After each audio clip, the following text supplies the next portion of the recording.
everyone, thanks for tuning in today. This is Mrs. Kirk and I'm going to walk you through the 15.9 set of notes on limits and derivatives review. Alright, so just like any video, everyone, just remember that you can pause at any point to get your notes caught up. And the purpose of today's lesson is just to review some of the topics that I have covered during this limits and derivatives unit. So that's great news. This means that this will be the last set of notes, new notes for the unit, and this is also the last set of new material for the school year. So awesome job, everyone. Nice thumbs up. You made it all the way to the end of the school year with new material. So great job. Moving forward, I'm probably going to post a few more videos just to cover some things that I think are going to help you for calculus next year. So stay tuned. We're going to have a couple more videos, but it's just going to be on some review material. All right, everybody, so here we go. We got our pens in hand, and we're going to go ahead and cover this 15.9 limits and derivatives review. And please update your table of contents. Your pre-calc notebook will be very helpful when you take calculus next year, when you want to review some of the material. All right, so the first set of directions are to evaluate the following limits. The first one is the limit as x approaches 1 of 3x squared minus 11x plus 8 over x minus 1. Well, the first thing I would normally try to do is plug in the number 1. Well, let me think about that for a minute. What happens when I plug in the number 1 in this problem? On the denominator, if you plug in 1, you'll end up with 1 minus 1, which is 0. And I can't have 0 on the bottom of a fraction. So as a side note for myself, for this particular question, I want to factor because you end up getting 0 in the denominator. So when you're doing a limit question, if you ever get 0 in the denominator, try factoring. All right, so let's take a look at this question. This is going to come down as the limit as x approaches 1. The bottom is still x minus 1, and we have to work on factoring this trinomial. Now this would be a really great time to pause the video and practice your factoring skills to see if you can truly factor 3x squared minus 11x plus 8. Let's go ahead, pause the video and see if you can factor this. All right, let's see if you got it right. So when I factor this, I know that factors of 3x squared are going to be 3x and x. So right now I'm showing you the guess and check method. Let's see here. Factors of 8. Factors of 8 are 4 and 2, or 8 and 1. Now I'm going to look at my denominator for a hint. My denominator has a 1 in it. So I'm actually going to pick the factor that has 8 and 1, because I know something's probably going to have to cancel. So I'll try to put the 1 here and the 8 here, just to check if this is working out. The middle gives me an 8x. The outer gives me a 3x. Well, if they're both negative, that would in fact add up to negative 11x. Now that I've factored this, I can notice that on top and bottom, the x minus 1s can cancel. So this is the limit as x approaches 1 of 3x minus 8. And now you just plug in the number 1. 3 times 1 take away 8 is negative 5. So again, just to recap, a limit is the y value that the graph is approaching. So if you were to graph this original problem, you would see that the graph is approaching the number negative 5. Here's my question number 2. What is the limit as x approaches pi over 2 of the function 4 sine x plus 5 cosine 2x? Okay, so again, the first thing I would try to do is just plug in the value. Well, that seems to work out okay because I don't have any fractions. So I'm going to go ahead and plug in my value. This becomes 4 times the sine of pi over 2 plus 5 cosine of 2 times pi over 2. All right, well, I remember from the trig unit that pi over 2 is one of these quadrantals. If you remember the set of axes, they start with 0, pi over 2, pi, 3 pi over 2. So pi over 2 is right here. This is the coordinate 0, 1. And in trigonometry, if you recall, this is cosine and sine. X's are cosine, Y's are the sine. So how can I use this to help me? Well, back over here, I've got 4. The sine of pi over 2 is 1. So this is really 4 times 1. Plus 5. Now over here, we've got a little bit of a pickle. We have to actually multiply 2 times pi over 2 first. Let's see, if I multiply these two numbers together, that will cancel. And you're left with 5 times the cosine of pi. Okay, so now I have to look at my unit circle here, where my axes, pi is this point here. That's the coordinate -1, 0. And again, it's cosine followed by sine, and we're looking for the cosine of pi. So the cosine of pi is this number here, -1. So now this becomes 4 plus 5 times -1. And again, I got that to be -1 because the cosine of pi is -1. So now this is just 4 plus 5 times -1, and the output is -1. All right, so again, with these limit questions, when you're evaluating them, just plug in the value. And as long as it works out nicely, you can continue the problem. I have one more limit question I want to practice with you with the algebra. Let's try the limit as x approaches 4 of the function x minus 4 over 2 minus the square root of x. So I'm going to try that same strategy. What happens when I plug in 4? Let's see. In the denominator, you get 2 minus the square root of 4. Well, I know the square root of 4 is really 2. 2 minus 2 ends up giving me 0. So for this question, this is going to be like question number 1. You need a factor because the denominator would equal 0. Okay, so this is one of those tricky questions on how to factor. We're not very comfortable with these. We're learning this for the first time this year, how to factor something like this. I will give you a hint that the numerator is what you're going to factor. Go ahead and pause the video and see if you remember, how do you factor that numerator? Let's see if you got it right. This is the limit as x approaches 4. The top factors into the square root of x plus 2 and the square root of x minus 2. And the bottom stays the way it was.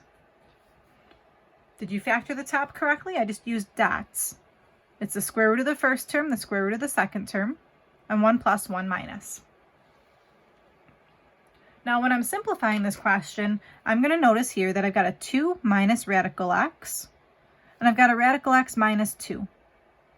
Because they're backwards of each other with subtraction in the middle, you can cross them off, but you do need to put a negative in front of the problem.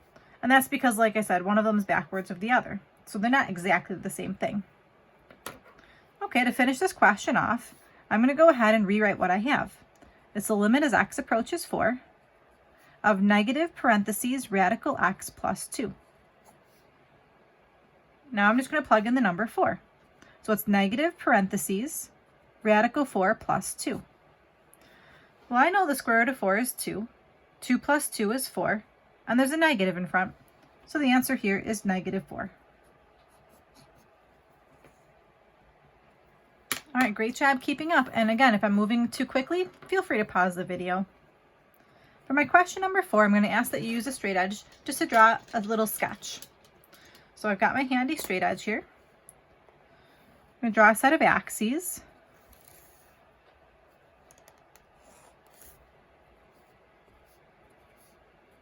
And I'm going to have a vertical asymptote over here at -1. So it's x equals -1 is a vertical asymptote. And the graph itself is going to be one of those rectangular hyperbolas that approach the asymptote and approach the x-axis.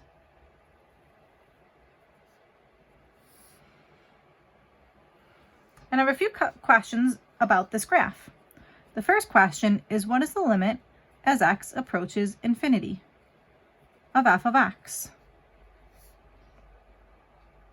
Okay, so again, if you're looking at the graph, a limit is the y value.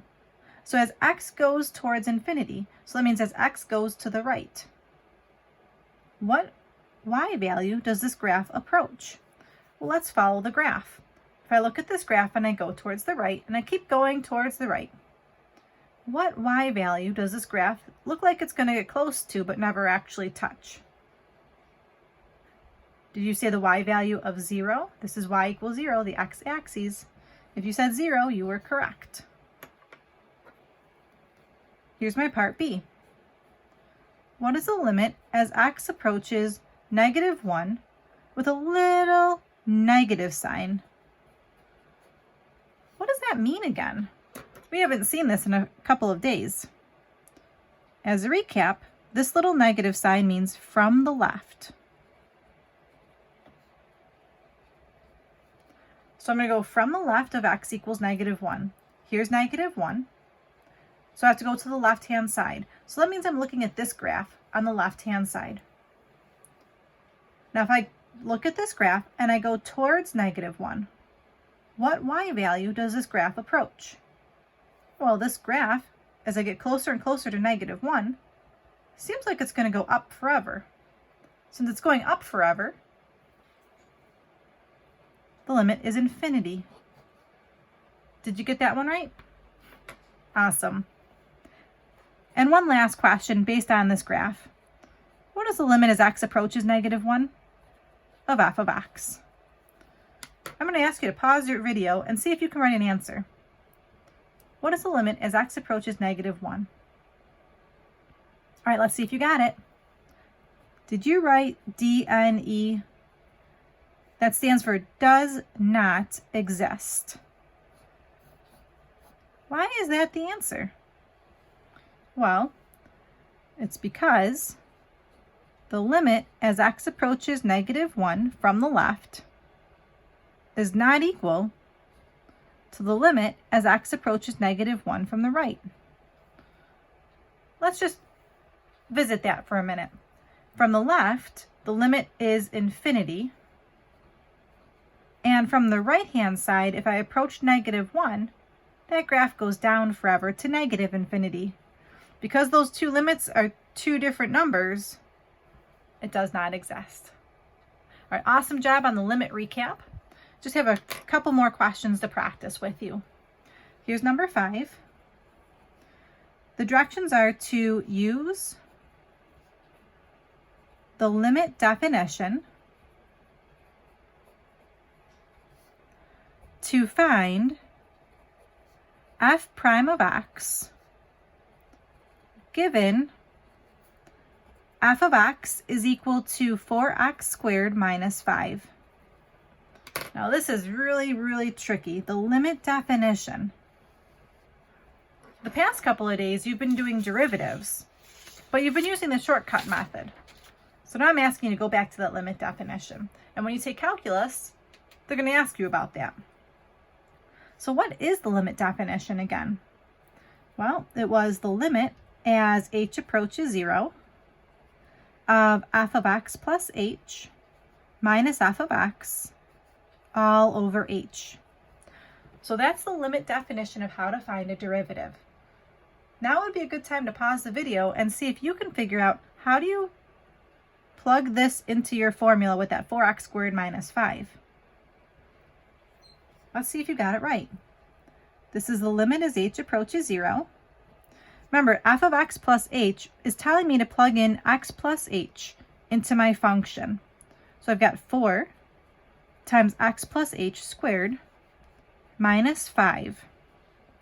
And then the next part says to take away f of x. So I'm taking away f of x, the original function, 4x squared minus 5. And it's all over h. Did you get it right? Awesome. All right, so here we go. We have to use our exemplary algebra skills, and we're going to go ahead and FOIL this out. So that's x squared plus 2xh plus h squared we got a minus 5, and we're distributing that negative sign. So negative 4x squared plus 5 all over h. And as I'm working, if I see things that can cancel out, I'm going to go ahead and do that. So I noticed that on top, the negative 5 and the positive 5 can cancel. I'd like to go ahead and distribute that 4 now. So I've got the limit as h approaches 0 of 4x squared plus 8xh plus 4h squared. And this minus 4x squared comes down all over h. And again, I'm looking on top to see if anything can cancel. Well, on top, I see that the 4x squares can cancel. And I like to work to the side over here now. So let's see. I've got the limit as h approaches 0. And again, it's really important, if you haven't been writing that down on the side when you're doing these, it is important that you write that down until you plug in 0. So go back and fill those in if you haven't been doing that. Now on top, if you remember, you want to factor out that h. So I've got h, and in parentheses, 8x plus 4h all over h. On top and bottom, the h's will cancel. And now I've got the limit as h approaches 0 of 8x plus 4h. I think you'd agree that after learning the shortcut, this is very daunting. But we can handle it. I like it. It gives me a nice little practice of my algebra. So now I plug in 0. So I've got 8x plus 4 times 0, which is 8x. So what did I just figure out? I figured out the derivative is 8x. And if I use the shortcut method, could I double check that? Let's see. The exponent times the coefficient would be 8x, and then you bring down the exponent. So x to the first. That matches, and the constant at the end just drops. And just as a recap, what does the derivative tell us? This would be the equation used to find the slope at any given point. So if you take anything away from this unit about derivatives, I'd really like you to know that a derivative tells you the slope at a point of tangency. All right, I've got one last question. I'm going to go on to the back of my paper. Okay, last question. You're doing a great job. Hang in there. Here's my last one. Question number 6. Let's say that you're given f of x equals x to the 6th plus 5x squared minus 3. Write an equation of the tangent line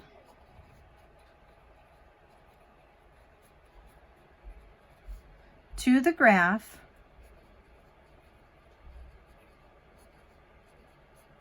at -1, 3.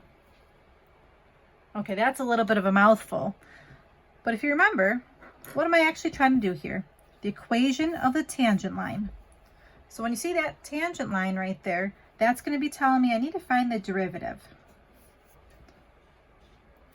Well, wait a second. I could just use my shortcut method. What's the derivative of this function? What do you think? I'll bring down the exponent, so that's 6x, and you decrease the exponent by 1, so it's 6x to the 5th, plus, I could multiply the coefficient by the exponent, so that makes that a 10, and that's x to the 1st, or you don't have to write any exponent there. And then the minus 3 is a constant, so I don't need to write that down. Well, why is that helpful? Well, if you remember, this will help me come up with the slope. But now what do? They gave me this coordinate over here. This is x and y. If I plug in that value, f prime of -1, that should give me some information for my equation. So let's see, f prime of -1. I'm going to go ahead and do this in my head. -1 to the 5th power, that's an odd power, so I know it's still going to be -1. Negative 1 times 6 is negative 6. Negative 6 plus a negative 10 is negative 16. Why was that important? What does this negative 16 represent? This is the slope at x equals negative 1. Now, if you remember, to finish the equation of the line, I always did two sides over here, and this side is just y equals mx plus b. The y value is a 3. The m is negative 16. We just calculated that. The x is negative 1. And you're figuring out the b value. So let's see. This will be positive 16, and I'm going to have to subtract it over. So 3 minus 16 is negative 13. So to put it all together, my equation is y equals negative 16x minus 13. All right, boys and girls, thank you so much for tuning in today for this little bit of review and our last day of new material for the whole school year. Awesome job. I'm so proud of you. You're doing such a great job, and I just appreciate everything that you're doing. All right, your homework today, we got homework number 15-9. It's going to be a review sheet. You can find that on your assignment page.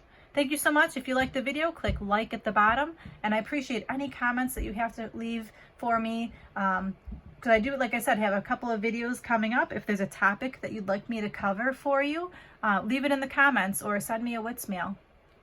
Thank you so much, everybody. Take care. Bye-bye now.